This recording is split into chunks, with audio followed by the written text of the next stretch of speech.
There is no problem with all sorts of political demonstrations, dharnas, hartals, gheraos, sloganeering, narebazi, whatever, jantar mantar protests. All those are legal, constitutional, permitted in our democratic framework. But the temple of our democracy is a place where you go for prayer in the form of argument, debate, and reasoned thinking. One of my concerns is it is actually we, the opposition, who benefit the most from Parliament, because we get to question the ministers during question hour, put them on the spot, challenge them. We are the ones who get to raise our constituency issues under provisions called zero-hour, matters of urgent public importance, Rule 377, and so on, which is necessary for us because we're not in power. The minister doesn't need that. A minister or even a ruling party MP can get his work done because he's in power, his party's in power. The opposition needs to flag these issues and put them on record.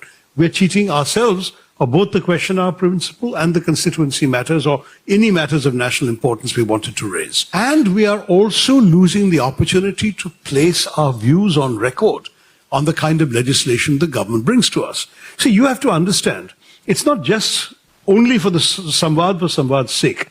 This has profound implications. A couple of years ago, a High Court judge said, you brought a case about this particular bill. How am I to understand the legislative intent of the bill when there was no debate in Parliament when it was passed? And he's totally correct. The government has not had a chance to explain why they're bringing the bill, other than this sort of pro forma statement of objects and reasons that is published along with the bill. And the opposition has neither refuted it, nor given a counter logic that the government was forced to respond to.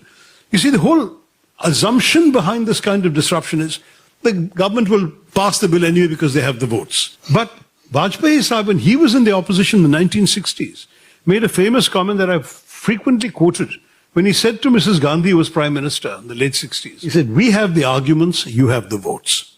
So the arguments have their place, the votes have their place. There's a lovely old cliche. The opposition must have its say, even if the government will have its way. And that is what Parliament is all about. Now, you may or may not like the idea of a parliamentary democracy, but if you have a parliament, this is how you should use it.